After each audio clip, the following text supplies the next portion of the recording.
Ça y est, c'est fait, c'est enfin terminé. La course au titre est finie. Le Barça est champion d'Espagne.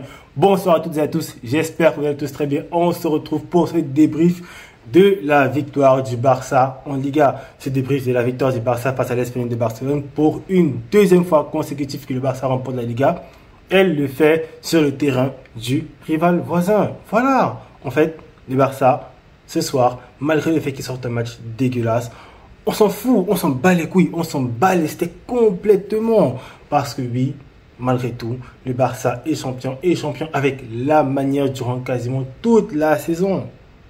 Donc oui, ce soir, je ne sais pas s'il y avait vraiment du relâchement collectif de la part de tout l'effectif. Je ne sais pas s'il y avait aussi, je sais pas, peut-être un peu de stress, un peu de tension par rapport à l'enjeu de ce match-ci, par rapport à ce que cette victoire-là peut signifier pour le Barça. Mais quand même, on va pas tomber sur eux. Globalement, je trouve quand même qu'il y a des joueurs qui ont été extraordinaires, malgré le fait que quasiment toute l'équipe n'a pas été bonne. À part, je crois, Lamine Yamal, Pedri au milieu de terrain qui, lui, a fait un match fabuleux. De Jong aussi qui n'a pas été très mauvais. Je pense que le reste de l'équipe, franchement, c'était pas ça du tout. C'était vraiment pas ça du tout. Les entrants ont fait énormément de bien, que ça Fermin Lopez en deuxième mi-temps, que ça Baldé aussi, qui sous son couloir a fait énormément de bien. Mais vous savez quoi? Là, je m'emballe. Je vais un peu trop vite. On va revenir sur le match tout doucement. On va déjà commencer par parler de la première mi-temps. Une première mi-temps du Barça qui n'a pas été bonne du tout. C'est vrai, globalement, le match n'a pas été bon, mais beaucoup plus la première mi-temps parce qu'on avait un Barça qui, certes, avait le ballon, certes, avait la position, mais on avait un Barça beaucoup trop, vraiment pas dangereux en fait. Un Barça très inoffensif, un Barça extrêmement fébrile défensivement. Parce que oui, à la mi-temps, le Barça a de la chance de rentrer avec juste un 0-0 parce que le Barça s'est procuré aucune grosse occasion.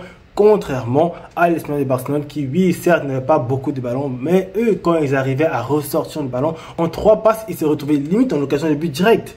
C'était hallucinant à voir. Le Barça, défensivement, qui était complètement dépassé. L'alignement était tout le temps mauvais, que ce soit parfois de la faute de Gérard Martin, parfois de la faute de Araujo.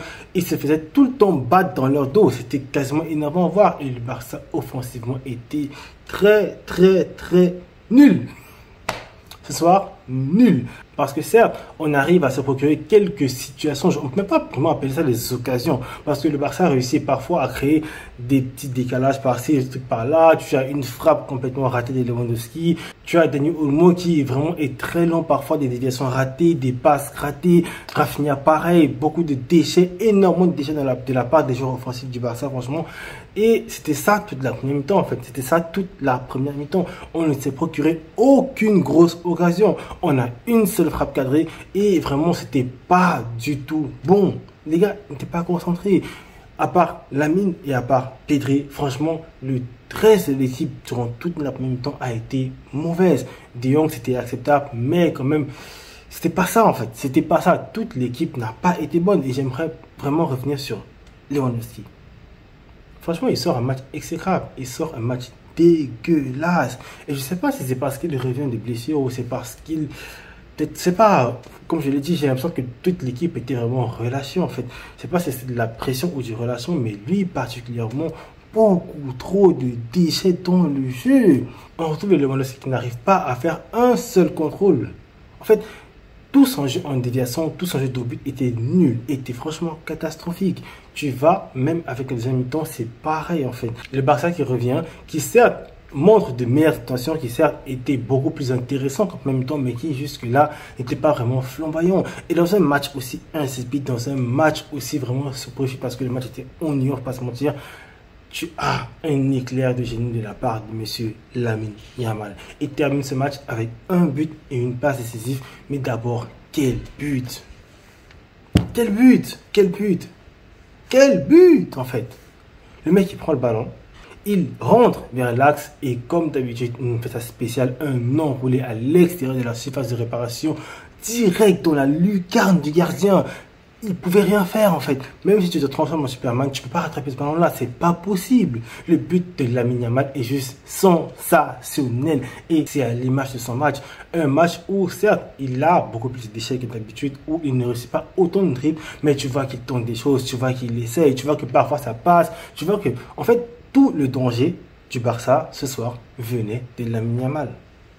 C'était le seul à proposer quelque chose vraiment de dangereux offensivement. Il a fait un très bon match. Il fait un très bon match. Et la passe décisive pour Fermin Lopez, elle est délicieuse.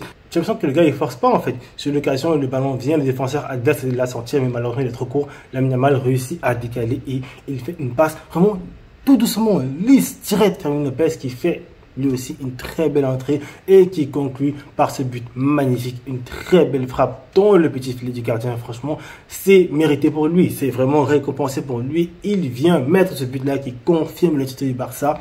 Franchement, je suis très content pour lui parce qu'il fait une très belle saison, il fait une extraordinaire saison et il faut vraiment qu'il soit récompensé, que ça part des buts, que ça part du temps de jeu. Franchement, il faut qu'il se régale en fait. Il faut qu'il profite parce que ces saison-ci, Fermin Lopez, bravo à toi, tu nous as offert vraiment de beaux matchs et ce soir, tu viens, tu conclus ce match pour le Barça. Comme je le disais, au milieu de terrain, tu avais un Pedri qui franchement, le mec il est fort en fait. Il est fort, il est impressable. Vous venez de tous les côtés et il tourne sur lui-même comme une toupie et vous ne comprenez même pas ce qui se passe en fait. À chaque fois que ce mec-là a fait le ballon, tu sens que c'est un joueur différent en fait. C'est un joueur au milieu de terrain qui est différent. C'est quasiment selon moi le meilleur milieu de terrain au monde actuellement. Vraiment, si ce n'est pas qu'il y avait un joueur comme Lamine Yamal à côté, ça serait vraiment le meilleur joueur du monde. Pedri est juste sensationnel. Il nous sort encore ce soir un gros match.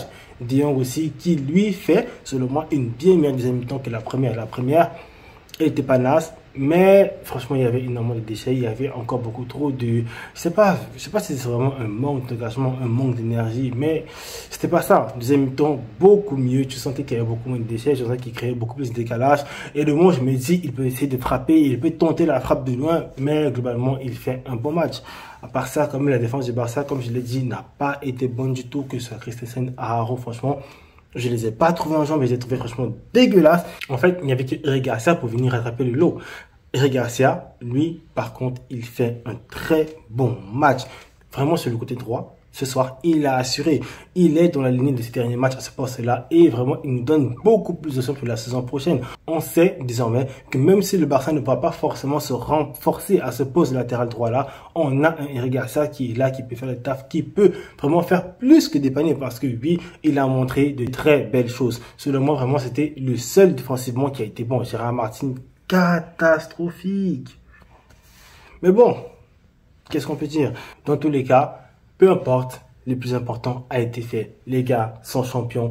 Bravo à cet effectif-là. Bravo encore une fois de plus à M. Hansi Flick. Je ne fais que le dire, je ne fais que le répéter. Mais ce soir, cette victoire-là, tonton, c'est grâce à toi. Cette coupe-là, ce championnat-ci, c'est grâce à toi avant tout. Vraiment, le Barça aujourd'hui fait un triplé national. Le Barça aujourd'hui est maître incontesté de l'Espagne. Il aurait même pu être maître incontesté de l'Europe. Franchement, ça fait mal cette élimination contre l'Inter. Mais bref, on est dans la joie, on est content. Désolé si vous ne me voyez pas être en train d'insulter, en train de vraiment crier. Je suis pas vraiment dans la meilleure des formes. Je me sens assez fatigué. Mais globalement, je reste extrêmement heureux de cette victoire du Barça là. Bon, je pense que je peux savoir si je vais m'arrêter là pour ce débrief-ci. Voilà quoi. On n'avait pas besoin d'attendre que les Real perdent.